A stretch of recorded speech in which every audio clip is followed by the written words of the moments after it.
The baby monitor crackled with static at 3:47 a.m., pulling me from the thin sleep I'd managed to find on the narrow cot in the servants' quarters. My eyes burned as I forced them open, the familiar weight of exhaustion settling into my bones like an old friend. 6 months of working in Vincent Moretti's estate, and I still wasn't used to the silence that hung over this place, thick and suffocating, like the velvet curtains that blocked out every sliver of moonlight. I pushed myself upright, my joints protesting. 23 years old, and I felt ancient. The cold floor bit into my bare feet as I padded across the room, reaching for the thin cardigan draped over the chair. Through the small window, I could see the manicured garden stretching endlessly into darkness, bordered by walls too high to see over. Beautiful prison, I thought, not for the first time. The cry came again, not from the monitor, but filtering through the walls themselves. Soft, whimpering. My heart clenched. I moved quickly through the dimly lit hallways, my footsteps silent on marble floors that probably cost more than everything I'd ever owned combined. Sconces lined the walls at intervals, casting long shadows that seemed to move and breathe. I'd learned to navigate this maze in the dark, learned which floorboards creaked, which turns led where, survival skills for the invisible. That's what I was here. Invisible. Just another face in the rotation of staff who kept Vincent Moretti's world running smoothly while he conducted business I knew better than to ask about. The kind of business that required armed men at every entrance, cameras in every corner, and NDAs thick enough to choke on. The nursery door stood slightly ajar, warm light spilling into the corridor. I slipped inside, and the familiar scent hit me, baby powder, lavender, and something else. Something expensive that clung to everything in this house. Wealth, power, danger. Shh, sweet girl, I whispered, approaching the ornate crib that looked like it belonged in a palace. I'm here. Julia's tiny face was scrunched up, red and wet with tears. 4 months old, and already she'd learned that crying in this house brought swift attention, but only from me. Her mother had died giving birth to her, and Vincent was a ghost. A shadow that moved through rooms but never stayed. I'd seen him exactly 4 times in 6 months, each encounter brief enough to leave me wondering if I'd imagined the intensity of his dark eyes, the sharp line of his jaw, the way the air seemed to change when he entered a space. I lifted Julia carefully, her small body fitting perfectly against my chest. Her crying quieted immediately, replaced by small hiccuping breaths that broke my heart. I know, I murmured, swaying gently. I know, baby. The world's scary when you're alone. I knew that feeling intimately. 3 years since I'd left my mother's apartment in Queens with nothing but a backpack and determination.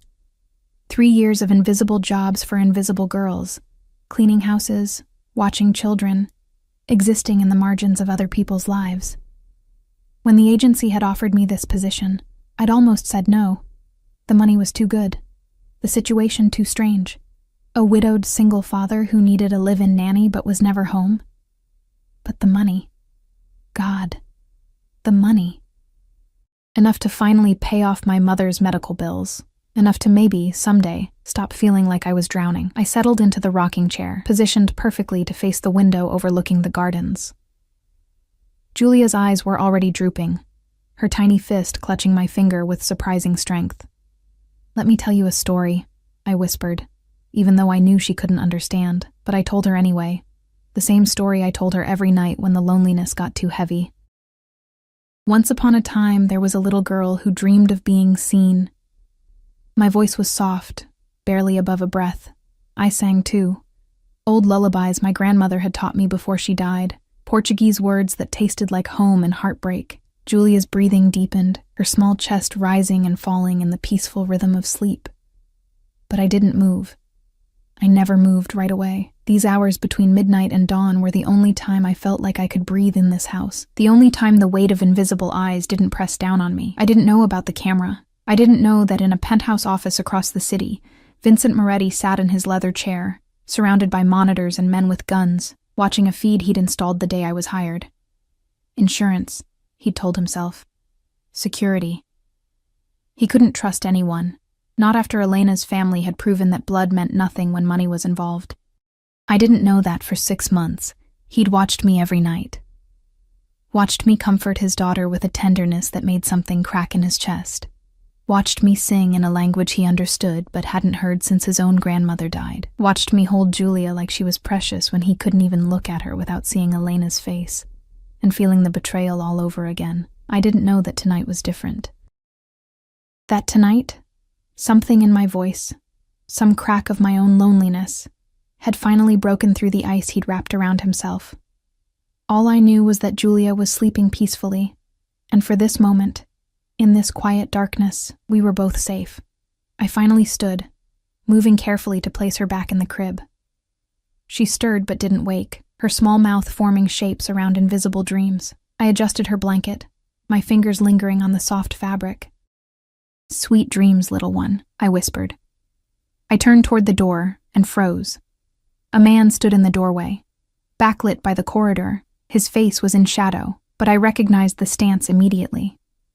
Broad shoulders, perfectly tailored suit even at 4 a.m, and an absolute stillness that radiated danger. Vincent Moretti. My heart stopped, then lurched into a gallop. In 6 months, he'd never come to the nursery, never checked on Julia, never acknowledged my existence beyond the monthly salary that appeared in my account like clockwork. "Mr. Moretti," I breathed, my voice catching. "I'm sorry, I didn't mean to." She was crying, and "How long?" His voice was quiet, almost gentle, which somehow made it more terrifying. A voice used to being obeyed without having to be raised. I blinked, confused. "How long? How long have you been singing to her?" The question stunned me into silence. Behind him, I could see the shadow of another man. Security. Always security. They were everywhere in this house, silent sentinels who saw everything and said nothing. Since the first night," I admitted. My hands were shaking. I clasped them behind my back, trying to hide it. "She cries if I don't. The singing helps her sleep." He stepped into the room, and the light finally caught his face. I'd forgotten how striking he was. Sharp cheekbones, dark eyes that looked black in the dim light, and a mouth set in a hard line that suggested smiling was a foreign concept.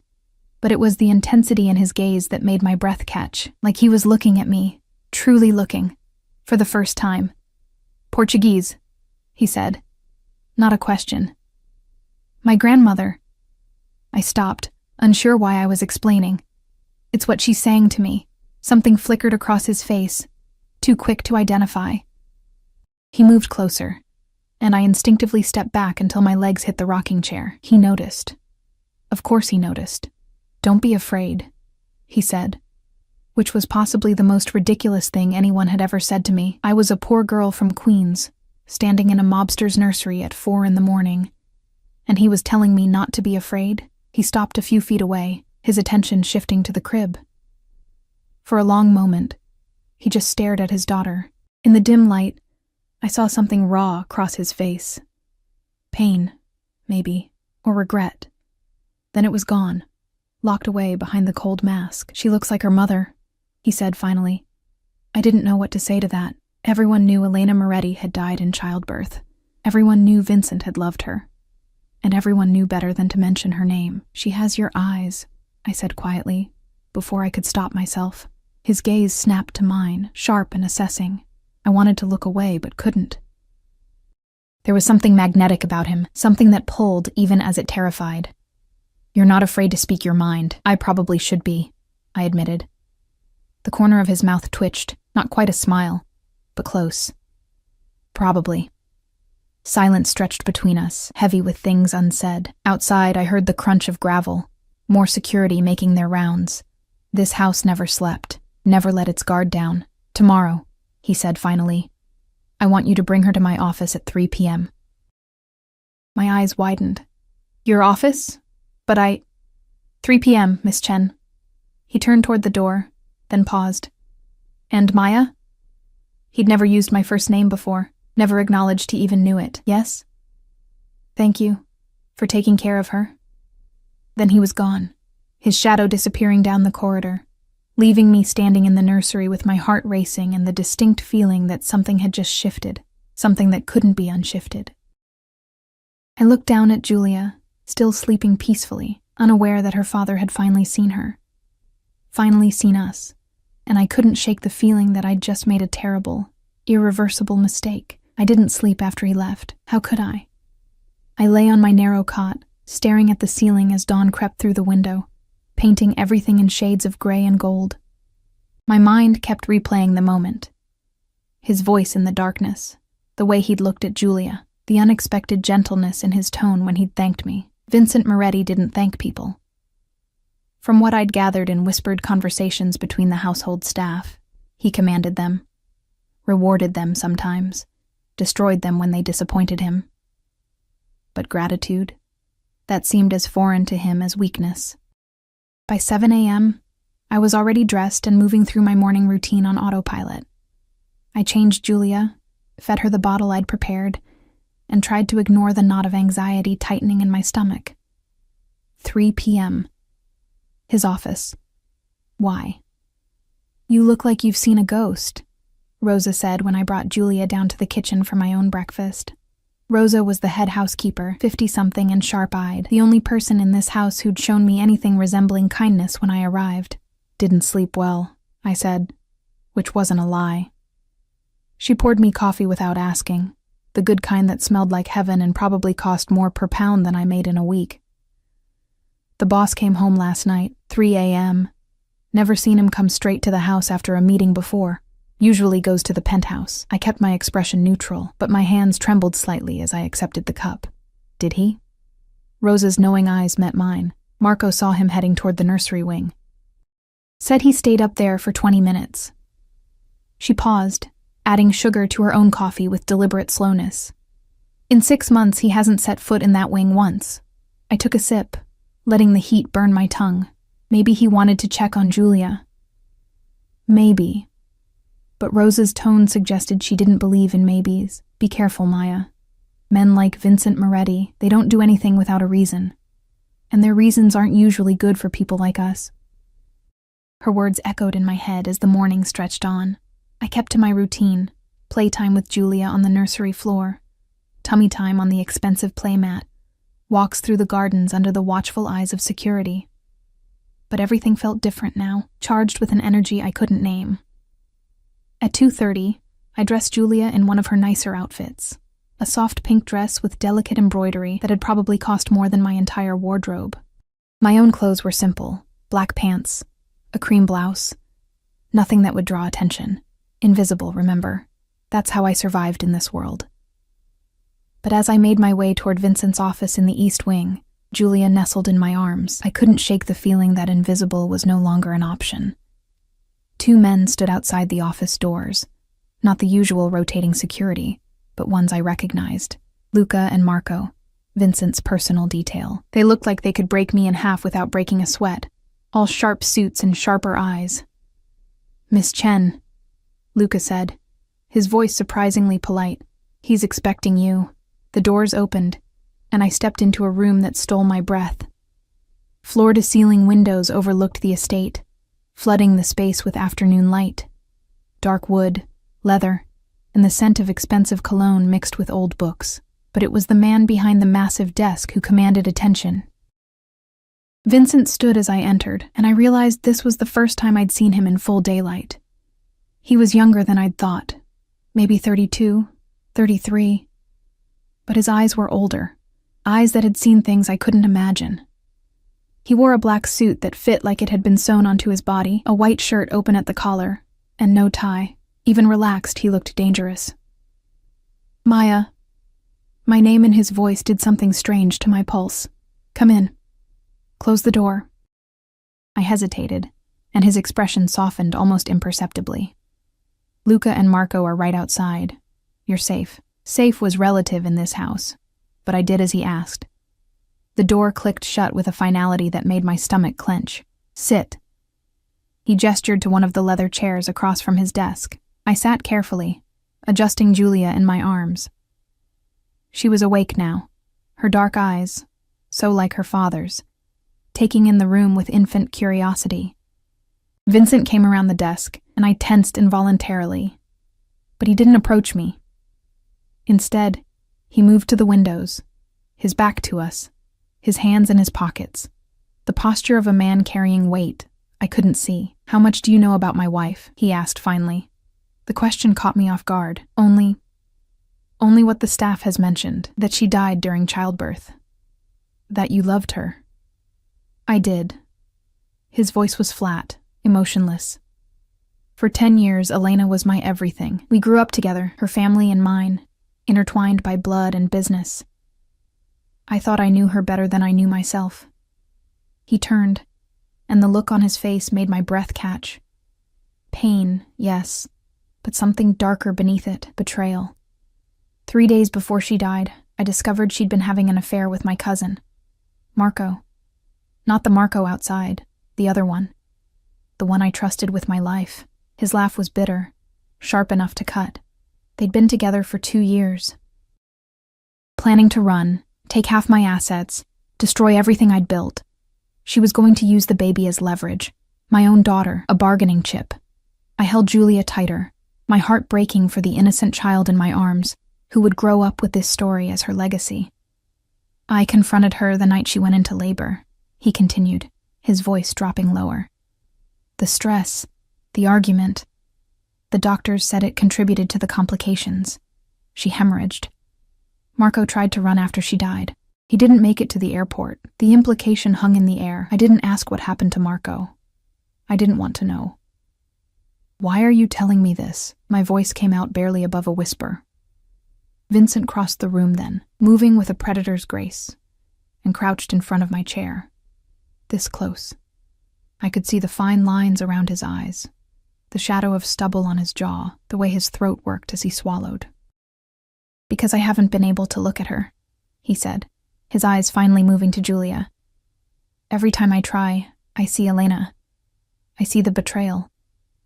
I see everything I lost." His hand lifted, hesitant, and brushed against Julia's tiny foot. She kicked, and something cracked in his expression. "But last night, I watched you with her. I heard you singing, saw the way you held her like she was the most precious thing in the world, and I realized, she is." Tears pricked my eyes. "She's innocent in all this. I know." His hand curled into a fist, then relaxed. "I've been punishing her for her mother's sins, and in doing so I've become exactly what I swore I'd never be. My father. Cold, distant, unable to love the people who need me most." He stood abruptly, moving back to the window as if he couldn't handle the proximity. "I've watched you every night for 6 months, Maya. The camera in the nursery, my blood ran cold." "You've been watching me?" "For security," he said quickly. "Initially. But then..." He ran a hand through his dark hair, a gesture so human it startled me. "Then it became about watching someone be the parent I couldn't be, watching you love my daughter when I was too broken to try." The confession hung between us, raw and honest in a way I suspected Vincent Moretti rarely allowed himself to be.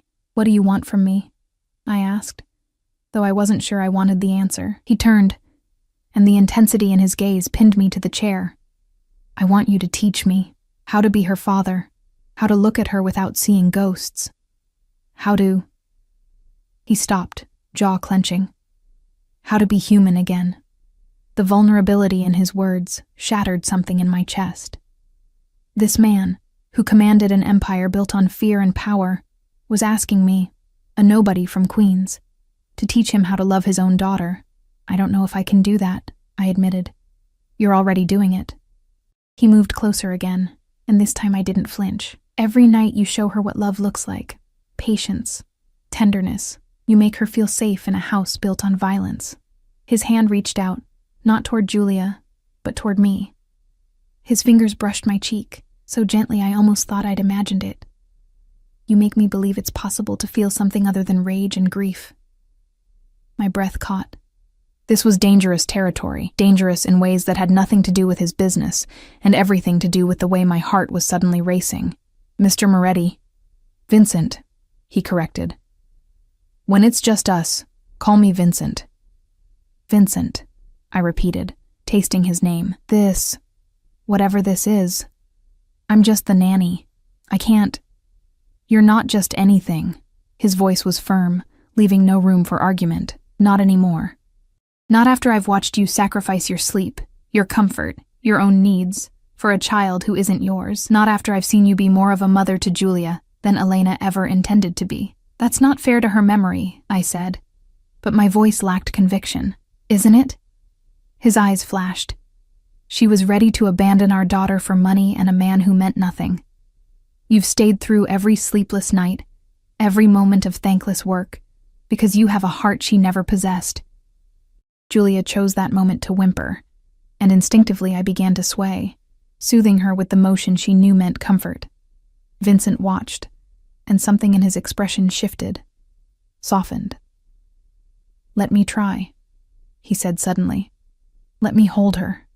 My arms tightened protectively. "Are you sure?" "No." His honesty was disarming. "But I need to. Please." Slowly, carefully, I stood and moved toward him. He looked terrified, this man who faced down rival families and federal agents without blinking. His arms came up awkwardly, and I guided his hands into position, showing him how to support her head, how to hold her securely against his chest. Julia looked up at her father with curious eyes, and Vincent looked down at his daughter like he was seeing her for the first time. Maybe he was. "She's so small," he whispered. "She'll grow," I said softly. "And she needs her father to be there when she does." His eyes met mine over Julia's head, and the intensity there made my knees weak. "Will you stay? Will you help me do this right?" It wasn't just about the nanny position anymore. We both knew it. This was something bigger, more complicated, more dangerous than a simple employment arrangement. I should have said no, should have recognized the warning signs, the obsessive watching, the isolated estate, the violent world he lived in, should have remembered Rosa's warning about men like Vincent Moretti. But when I looked at Julia, peaceful in her father's arms for the first time, and saw the hope warring with fear in Vincent's eyes, I couldn't walk away. "Yes," I whispered, "I'll stay." The smile that crossed his face was small, barely there, but it transformed him, made him look younger, almost vulnerable. "Thank you, Maya." He looked back down at Julia, his large hand cradling her tiny head with unexpected gentleness. "I promise you won't regret this." But as I watched them together, father and daughter finally beginning to heal, I couldn't shake Rosa's words from my mind. Men like Vincent Moretti don't do anything without a reason, and I was terrified to discover what his reason truly was. The days that followed blurred together in a strange, surreal pattern that felt like living in two different worlds simultaneously. By day, Vincent was still the ghost, absent for hours, sometimes days, conducting business I knew better than to ask about. But the evenings belonged to us. He started coming to the nursery every night at 8 p.m., like clockwork. The first few times he'd stood awkwardly in the doorway, watching as I bathed Julia, changed her, prepared her for bed, but slowly, tentatively, he began to participate. His large, dangerous hands I'd seen clenched into fists, hands that had undoubtedly done terrible things, learned to be gentle with baby soap and soft towels. "Like this?" he'd ask, his voice uncertain in a way that made my chest ache. "Perfect," I'd whisper back, guiding his hands, teaching him the small rituals that made up a baby's world. It was during these quiet hours that I began to see beneath the armor. Vincent without the cold mask was different, still intense, still carrying that edge of danger, but softer somehow. He'd tell me stories about his childhood as we worked together, memories of his grandmother who'd raised him after his mother died. The same grandmother who'd sung Portuguese lullabies, who'd taught him that strength and tenderness weren't mutually exclusive. "She'd like you," he said one night, 3 weeks after that first meeting in his office. We were in the nursery, Julia sleeping peacefully in the crib between us. "She'd say you have alma forte, a strong soul." I smiled despite myself. My grandmother used to say the same thing, usually right before telling me I was too stubborn for my own good. His laugh was quiet, rusty from disuse, but genuine. Stubbornness can be a virtue. In my world, it's often the only thing that keeps you alive. His world, the reminder of who he was, what he was, sent a chill through me. I'd been living in this bubble, letting myself forget that beyond these walls, Vincent Moretti was a man people feared. A man who dealt in violence and control. As if reading my thoughts, his expression shuddered slightly. "You've never asked what I do, Maya. Why not?" I kept my eyes on Julia, watching the rise and fall of her small chest. Because I'm not sure I want to know. And because it doesn't change what needs to be done here. Julia needs her father, regardless of how he makes his living. "You're afraid of me." It wasn't a question. "Sometimes," I admitted, finally meeting his gaze. "But not in the way you think. I'm not afraid you'll hurt me physically. I'm afraid of—" I trailed off, unsure how to articulate the complicated tangle of emotions he stirred in me. "Of what?" He moved closer, and the air between us charged with something electric. "Of how you make me feel," I whispered. "Like I matter. Like I'm visible. I've spent 3 years being invisible, Vincent. It's safer that way." His hand came up to cup my face, his thumb brushing my cheekbone with devastating gentleness. "You could never be invisible to me. From the first moment I saw you on that camera feed, holding my daughter like she was yours, singing to her in the darkness, you became the only thing I could see clearly." My breath caught. We were standing too close, the nursery suddenly feeling too small, too warm. His eyes dropped to my mouth, and I knew that if I didn't step back now, everything would change. But I didn't step back. The kiss, when it came, was soft, questioning. His lips barely brushed mine, giving me every opportunity to pull away. But I didn't. Instead, I leaned in, my hand coming up to rest against his chest, feeling his heart race beneath my palm. When we finally broke apart, his forehead rested against mine, both of us breathing hard. "This is a mistake," I whispered. "Probably the biggest one I've ever made." He agreed. "And I've made many." But neither of us moved away. The sound of footsteps in the corridor broke the spell. Vincent stepped back immediately, his expression shifting back to the cold mask I'd come to recognize as his public face. Marco appeared in the doorway, his face carefully neutral. "Boss, we have a situation. The Calabrese family—" "I'll be right there." Vincent's voice was clipped, professional. He looked at me one more time, something heated and possessive in his gaze. "We'll talk about this later." Then he was gone, leaving me alone with Julia and the ghost of his touch on my lips. I didn't see him for 3 days after that. 3 days during which I questioned everything. My judgment, my sanity, my rapidly deteriorating sense of self-preservation. Rosa watched me with knowing eyes but said nothing, which somehow made it worse. When Vincent finally returned, it was 2 a.m., and I was in the kitchen making tea, unable to sleep. I heard him before I saw him. The quiet footsteps, the whispered exchange with security. Then he was there, filling the doorway, still in his suit, but with his tie loosened and blood on his collar. My sharp intake of breath made him look down, notice what I'd seen. "It's not mine," he said flatly. "Before you ask." I set down my mug with trembling hands.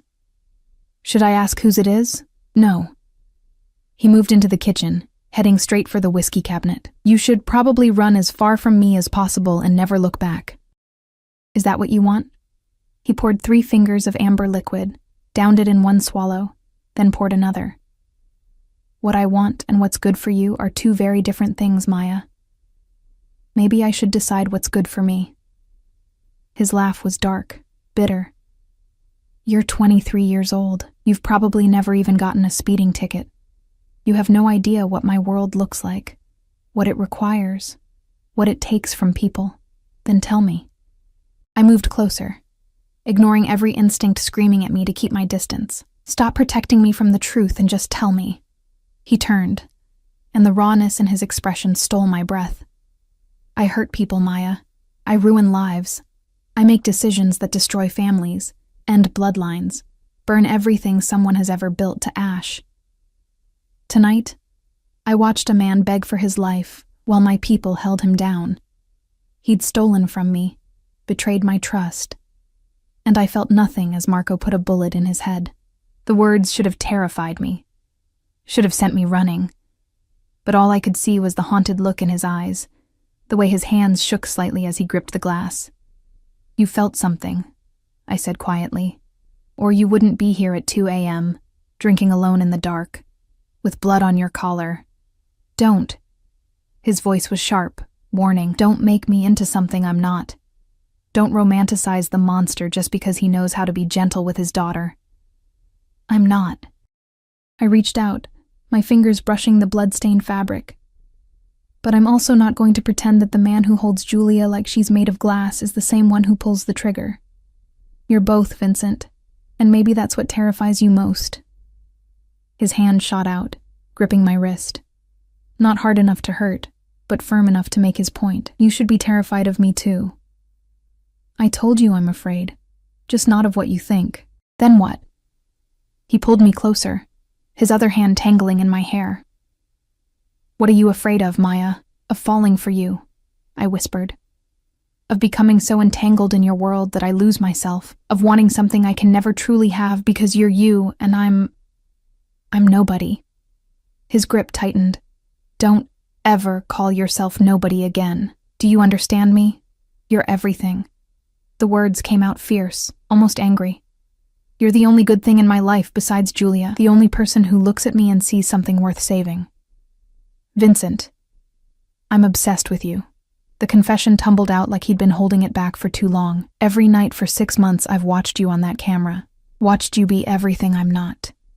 Kind, patient, selfless. I've memorized the way you move, the sound of your voice, the exact shade of your hair in the moonlight. I've imagined what it would feel like to touch you, taste you, keep you. His forehead pressed against mine, his breath hot against my lips. I want to lock you away in this house where nothing can hurt you, where you're mine and only mine, and that should scare you, Maya, because I'm not a good man. I don't know how to want things in moderation. My heart was racing so fast I thought it might burst. Then don't. Don't what? Don't moderate it. I rose on my toes, closing the distance between us. Don't pretend to be something you're not. Don't push me away because you think it's what's best for me. The kiss was nothing like the first one. This was consuming, desperate, months of watching and wanting crashing together in a moment of complete surrender. His hands were in my hair, on my waist, pulling me impossibly closer as I gripped his jacket, tasting whiskey and darkness, and something that felt dangerously like salvation. When we finally broke apart, we were both breathing hard. Vincent's eyes were wild, his carefully maintained control shattered. If you stay, he said, his voice rough, there's no going back. I won't let you go. Can't. I've lost too much already. I won't lose you, too. That sounds like a threat. It's a promise. His thumb traced my swollen lower lip. I'll give you everything, Maya. Protection, wealth, anything you could possibly want. But in return, you're mine. Completely. No half measures, no walking away when things get difficult. It was possessive, controlling, every red flag I'd ever been warned about. But looking into his eyes, I saw something else too, desperation, loneliness. A man who'd built walls so high to protect himself that he'd forgotten what it felt like to truly connect with another human being. What about Julia? I asked. She needs stability, Vincent. Not whatever this is between us. She needs both her parents, he corrected.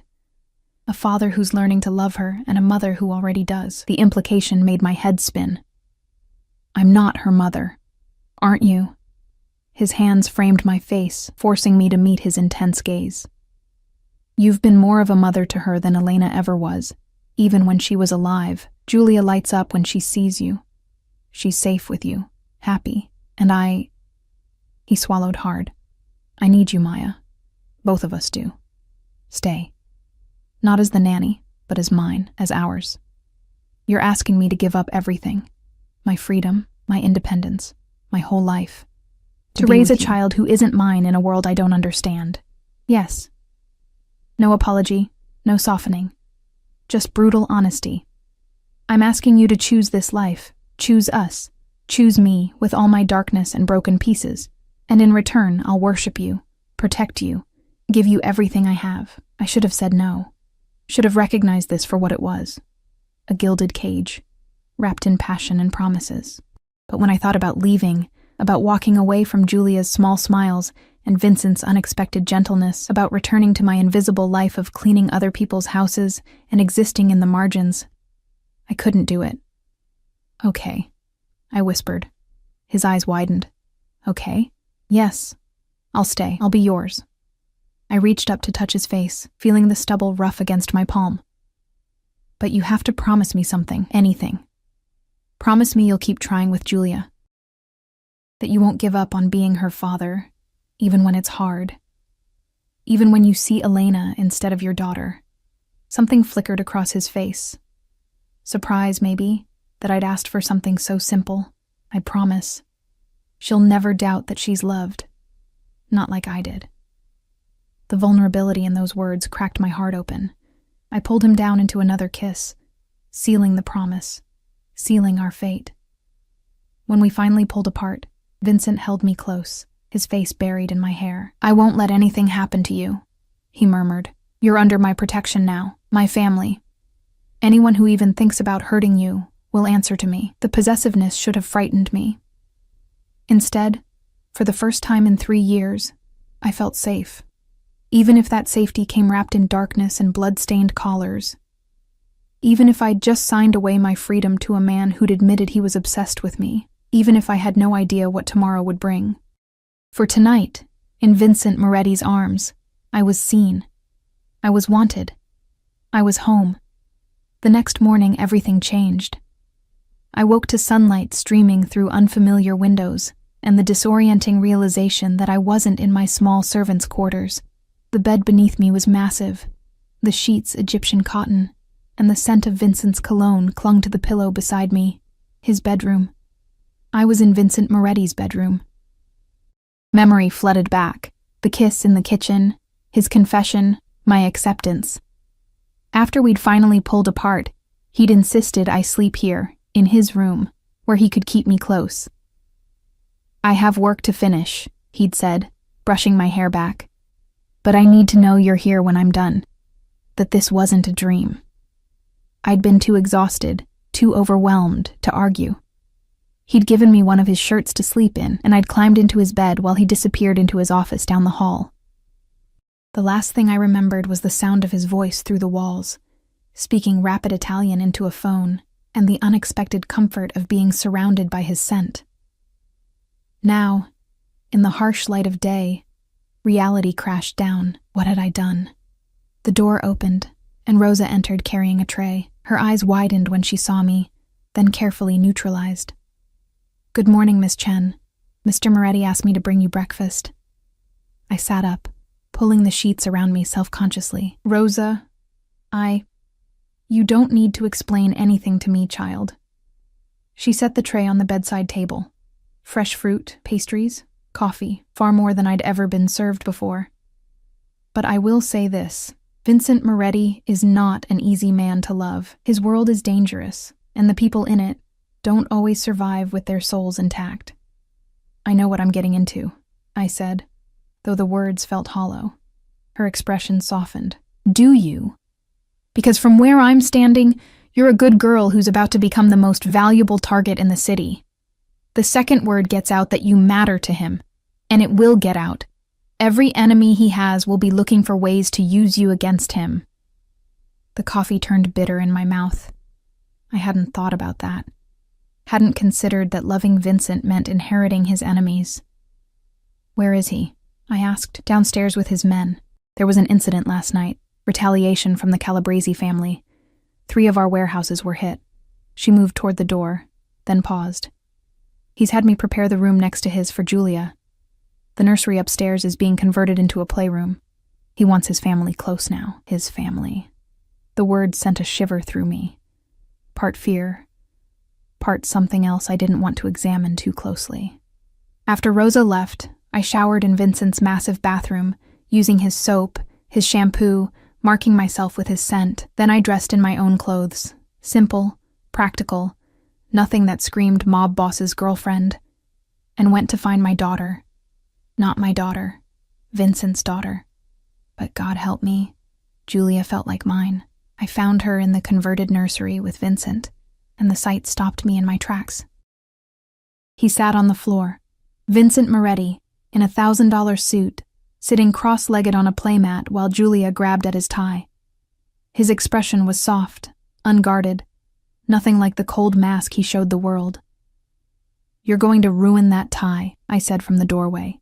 His head snapped up, and the smile that crossed his face was devastating. "I have others." He stood, lifting Julia with him, and crossed to me. "Good morning, cara mia." The endearment in Italian made my heart skip. Before I could respond, he kissed me. Slow, possessive, claiming me in front of the morning light and his infant daughter. When he pulled back, his eyes were dark with promise. "I have to leave for a few hours," he said. "Business I can't postpone. Marco and Luca will stay with you. They're your personal security now. You don't leave the estate without them. You don't go anywhere alone. Understood?" The command rankled, but I saw the fear beneath it. "Vincent, please." His hand cupped my face. "I need to know you're safe. Both of you." I nodded, and some of the tension left his shoulders. He kissed me again, then Julia's forehead before reluctantly pulling away. "There's something else," he said, reaching into his jacket. He pulled out a small velvet box and my breath caught. This was my grandmother's. She'd want you to have it. He opened the box to reveal a ring. Not an engagement ring, but something more delicate. A band of white gold with small diamonds. Simple, but clearly valuable. "Vincent, I can't." "You can." He slid it onto my right hand, his thumb rubbing the metal into place. "You're part of this family now, Maya. My family. And everyone needs to know it." The weight of the ring felt like a brand. A declaration. A warning to anyone who might think of harming me. After he left, surrounded by armed men and the aura of controlled violence, I tried to fall back into routine. But nothing was routine anymore. Staff members who'd barely acknowledged my existence now treated me with deference. The security detail followed me everywhere. Not oppressively, but constantly present. And the ring on my finger caught the light with every movement, a constant reminder that I'd crossed a line I could never uncross. 3 days passed in this strange new normal. Vincent came to us every evening, and we'd become something like a family. He'd hold Julia while I prepared dinner in the main kitchen. His kitchen now, not the staff area. We'd eat together, talk about everything and nothing, and then he'd help me put Julia to bed before pulling me into his arms. The nights were when I learned the truth of Vincent Moretti. When the masks came off and I saw the man beneath, scarred, haunted, desperately trying to be better than his father had been. He told me stories about his childhood, about watching his father rule through fear and violence, about swearing he'd be different, about Elena's betrayal shattering that promise. I became exactly what I hated. He admitted one night, his fingers tracing patterns on my bare shoulder as we lay in his bed. Cold. Cruel. Incapable of trust. "You're not incapable," I whispered. "You trust me." His arms tightened around me. "You're different. You're light, Maya. In a world that's been nothing but darkness for so long, you're the only thing that doesn't hurt to look at." I was falling for him, despite the danger, despite the blood on his hands, despite every rational reason to run. I was falling hopelessly, irrevocably in love with Vincent Moretti. And then on the 4th night, everything shattered. I woke to the sound of breaking glass and shouting. Vincent was already moving, pulling on pants, grabbing a gun from the nightstand drawer I hadn't known existed. "Stay here," he commanded, his voice cold and lethal. "Lock the door behind me. Don't open it for anyone but me or Marco." "Vincent, what now, Maya?" The fear in his eyes terrified me more than the sounds of violence downstairs. He was gone before I could respond. I locked the door with shaking hands, then ran to the adjoining room where Julia slept. She was stirring, frightened by the noise. I scooped her up, holding her close to my chest, and retreated to the corner farthest from the door. Gunshots. I heard gunshots. Julia began to cry, and I clamped my hand over her mouth, trying to muffle the sound while whispering desperate Portuguese lullabies. My heart hammered so hard I thought it might break through my ribs. More shouting. A scream. Male, agonized, then cut off abruptly. Footsteps pounding up the stairs. I pressed myself further into the corner, wishing I had a weapon, wishing I'd listened to Rosa's warnings, wishing I'd never fallen for a man whose world was built on violence. The doorknob rattled. Once. Twice. Then Vincent's voice, tight with urgency. "Maya, it's me. Open the door." I stumbled forward, unlocking it with fumbling fingers. He burst in. Blood splattered across his bare chest, a gun still in his hand. But his eyes found mine immediately, scanning me for injuries with desperate intensity. "Are you hurt?" He crossed to me in 2 strides, his free hand running over me, checking, confirming. "Did anyone touch you?" "No, we're fine." "What happened?" "Calabrese sent a team. 6 men. His jaw clenched. "They're dead now." The casual way he said it should have horrified me. Instead, all I felt was relief that he was alive, that we were safe.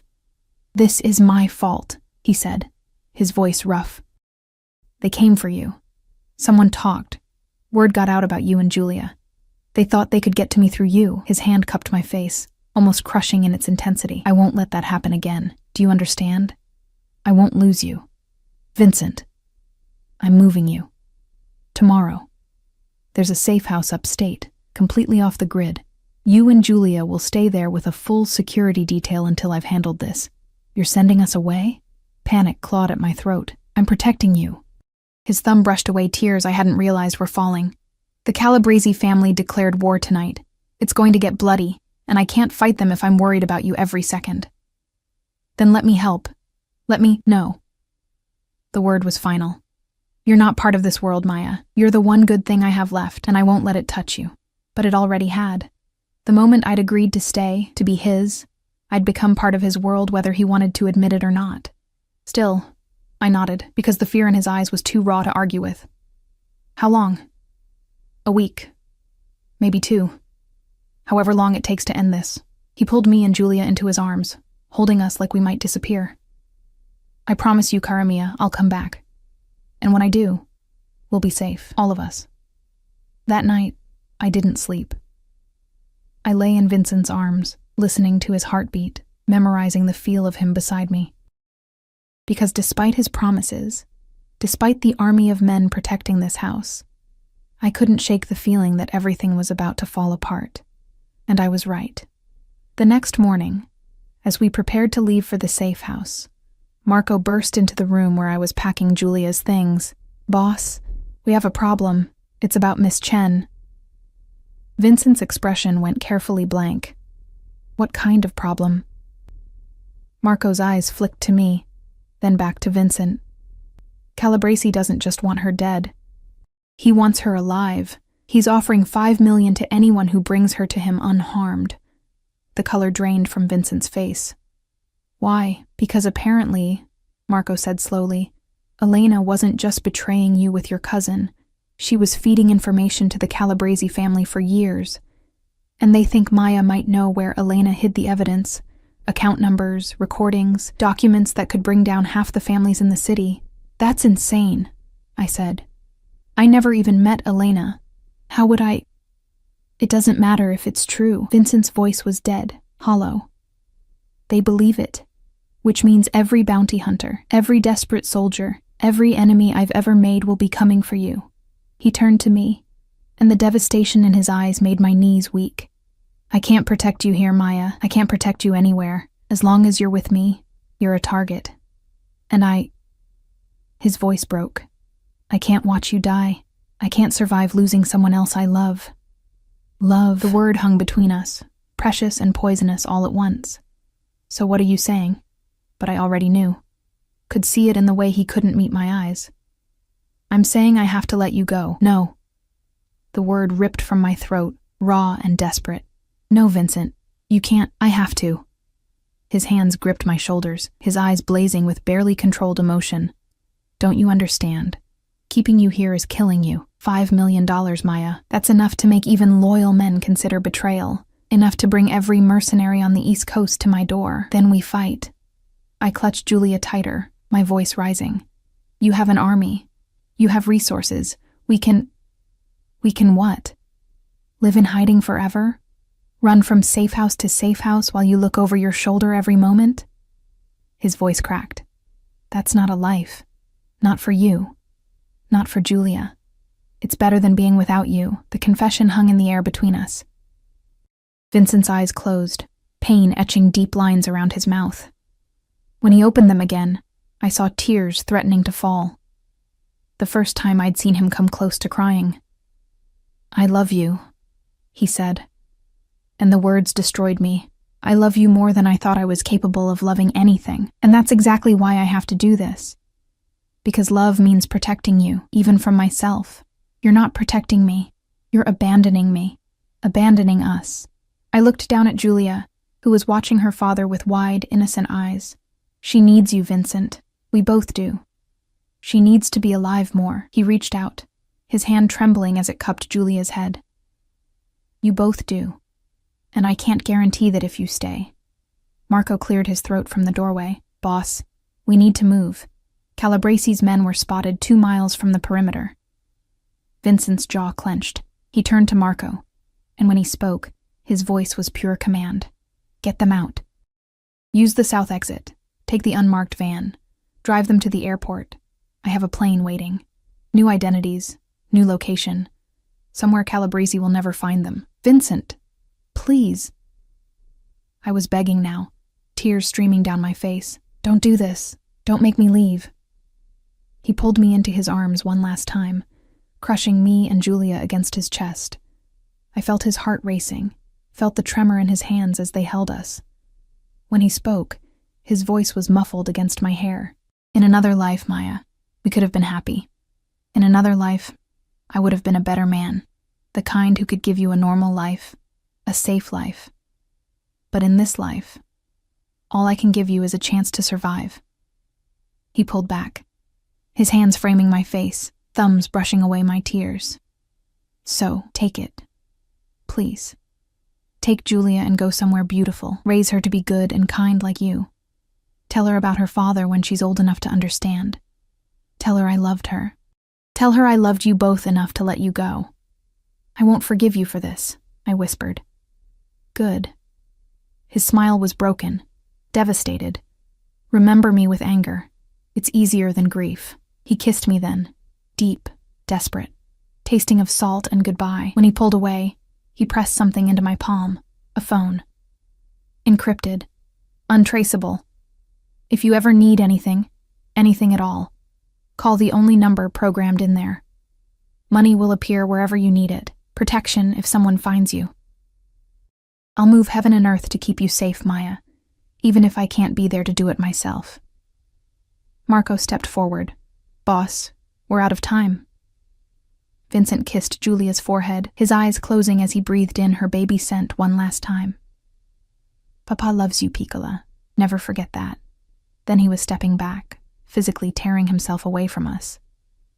His face was a mask of anguish, and I realized with stunning clarity that this was killing him just as surely as it was killing me. Go, he said, now, before I change my mind and damn us all. Marco's hand on my elbow was gentle but insistent. I let him guide me from the room, down the servants' stairs, through corridors I'd walked 100 times before. Each step felt like dying. Each breath hurt.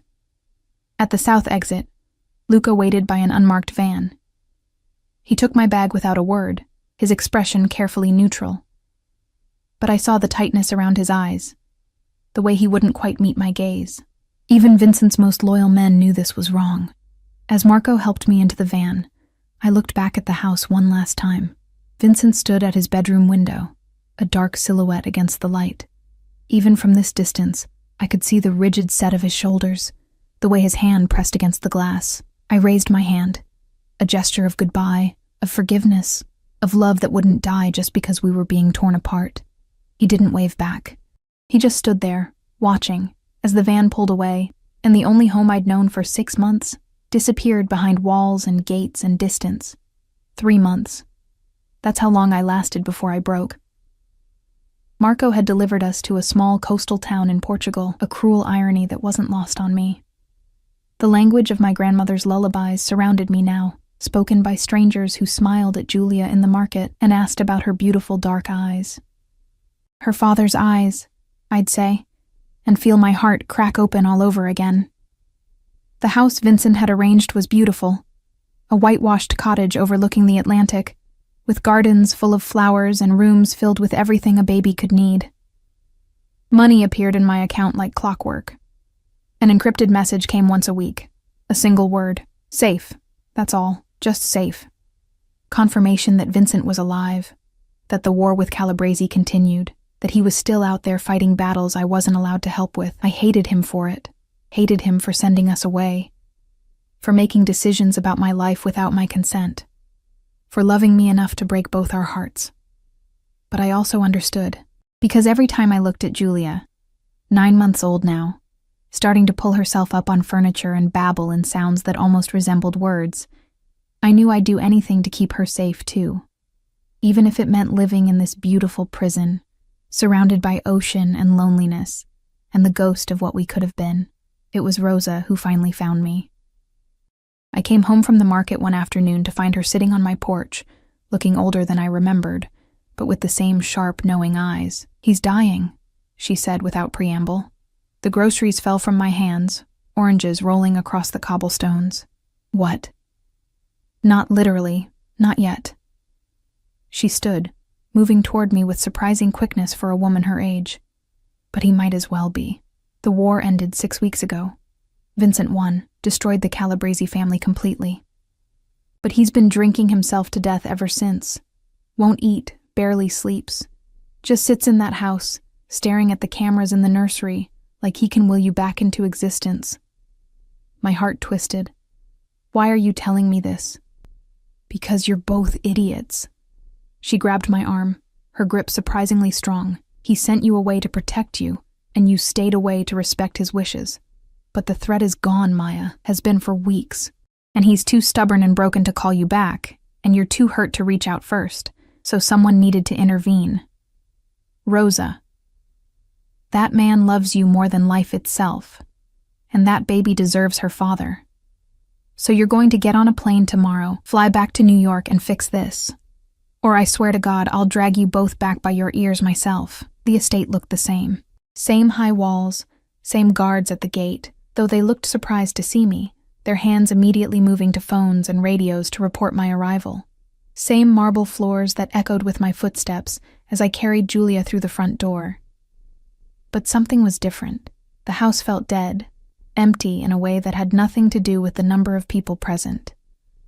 I found Vincent in his office, exactly where Rosa said he'd be. The curtains were drawn, the room dim despite the afternoon sun outside. Empty whiskey bottles littered the desk, and papers covered every surface, business documents, surveillance photos, and in the center of it all, a printed photograph of me and Julia in Portugal. He'd been watching us, still protecting us from thousands of miles away. He didn't notice me at first. He sat slumped in his chair, staring at nothing, his face gaunt and shadowed with beard growth. He'd lost weight. His suit hung loose on his frame, and his eyes, God, his eyes looked dead. Vincent. His head snapped up, and for a moment I saw everything flash across his face. Disbelief, hope, fear, joy, before he could lock it down. He stood so quickly his chair fell backward, his hands gripping the desk like he needed the support. "You're not real," he said hoarsely. "You're not. This is another hallucination. The whiskey. I'm real." I stepped further into the room, and Julia chose that moment to squeal, reaching her arms toward her father with the universal gesture of a baby who wanted to be held. Vincent's face crumbled. "Maya, you can't be here. It's not safe. Calabrese is dead. His whole family is either dead or in prison," Rosa told me. I moved closer, my heart breaking at how destroyed he looked. "The threat is gone, Vincent. Has been for weeks. So why didn't you call us home? Because..." His voice broke. He ran shaking hands through his hair, and I realized he was on the edge of falling apart completely. "Because I didn't deserve you back. Because I sent you away, made you cry, broke every promise I made. Because even with Calabrese gone, there will always be another threat. My world is darkness, Maya. It will always be darkness. And you..." He looked at me like I was the sun itself. "You deserve light. What I deserve," I said quietly, "is a choice. You made all the decisions last time, Vincent. You decided what was best for me, for Julia. You decided we needed to leave. You decided to suffer alone, rather than fight for us. I closed the distance between us, Julia still in my arms. So now I'm making a decision. I'm choosing you. I'm choosing this life, with all its darkness and danger. I'm choosing us. You're insane. But hope was creeping into his voice, tentative and fragile. You should run from me, hate me. I sent you away, to protect us. I know, and I spent 3 months hating you for it. I reached up, my free hand cupping his face, feeling the hollow of his cheek beneath my palm. But I also spent 3 months loving you, missing you, wanting to kill you and kiss you and scream at you all at once. So here I am, Vincent. I'm back. And unless you physically throw me out, I'm staying. His hand came up to cover mine, pressing it harder against his face like he needed the contact to believe I was real. I don't deserve you. Probably not. I smiled through my tears, but you're stuck with me anyway. He moved then, fast, desperate, crushing me and Julia against his chest. His whole body shook with the force of emotions he'd been holding back, and I felt wetness against my neck. Vincent Moretti was crying, the man who faced down enemies without flinching, who dealt in death and violence, was sobbing into my hair like a broken child. I'm sorry, he choked out. I'm so sorry. I thought I was doing the right thing. I thought... Shh. I held him tighter. Julia squeezed safely between us. I know. I understand. But we're here now. We're home. Home, he repeated, like testing the word. His hands came up to frame my face, thumbs brushing away my own tears. Say you'll stay. Promise me. Promise you won't leave again. I promise. I whispered. But you have to promise me something too. Anything. Promise me no more secrets. No more making decisions for me to protect me. We face things together from now on. As partners. As family. As family, he agreed. Then his eyes dropped to Julia, who was babbling happily, completely oblivious to the emotional reunion happening around her. Julia, mia figlia. Did you miss Papa? She reached for him, and he took her with shaking hands, holding her close and breathing her in. The look on his face, pure love mixed with regret and determination, told me everything would be different now. She learned to wave, I said softly, and she's almost walking. You missed so much. Never again. It was a vow. I'll never miss another moment. I swear it. That night, after Julia was asleep in the nursery that had been converted back from a playroom, because Vincent wanted his daughter close, wanted his family under one roof where he could protect us, we lay tangled together in his bed. Marry me, he said suddenly. I lifted my head from his chest. What? Marry me. He shifted, reaching into the nightstand drawer and pulling out a small velvet box. I bought this 2 days after you left. Been carrying it around like a talisman, hoping I'd get the chance to give it to you. He opened it, revealing a ring that took my breath away, a single diamond, elegant and simple. Exactly what I would have chosen. I know I'm damaged. I know my world is dangerous. I know I don't deserve you. But I love you, Maya. And I want the whole world to know you're mine. That we're a family. So please, cara mia, marry me. I looked at the ring, at the man offering it, at the life he was promising. It wasn't normal.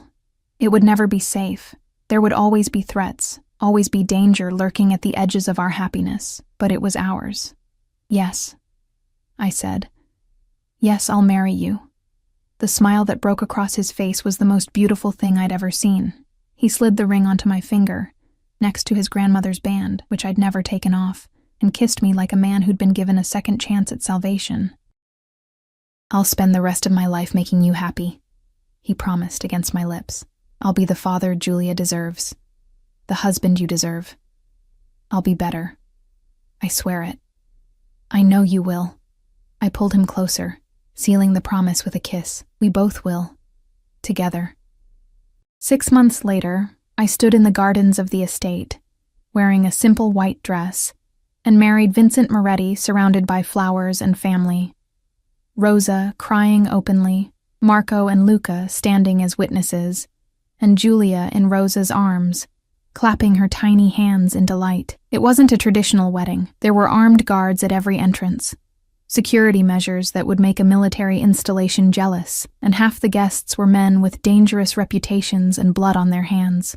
But when Vincent slipped the wedding band onto my finger and promised to love me until his last breath, I knew I'd made the right choice. Because sometimes love isn't about finding someone perfect. It's about finding someone who looks at you like you're worth fighting for, worth changing for, worth building a life around, even when that life is complicated and dangerous and nothing like what you'd imagined.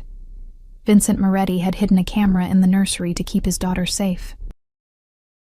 What he'd found instead was a reason to be more than the cold, broken man his past had created, and I'd found something too, a home, a family, and a love fierce enough to survive anything the world threw at us. As we danced under the stars, Julia sleeping peacefully inside while guards watched the perimeter, Vincent held me close and whispered, "Thank you." For what? For coming back, for choosing me, for teaching me how to love again. He kissed my forehead, and I felt the truth of his words in the steady beat of his heart, for being the light in all my darkness. I smiled against his chest, watching the moon rise over the walls that surrounded our beautiful, dangerous, perfect life. "Always," I whispered back. "I'll always choose you." And I meant it, because Vincent Moretti had seen me at 3 a.m. singing lullabies to a baby who wasn't mine, and he'd fallen in love with the woman he saw. And I'd seen past the monster everyone feared, found the man beneath, and fallen just as hard. Together, we were home. Finally, completely, irrevocably home.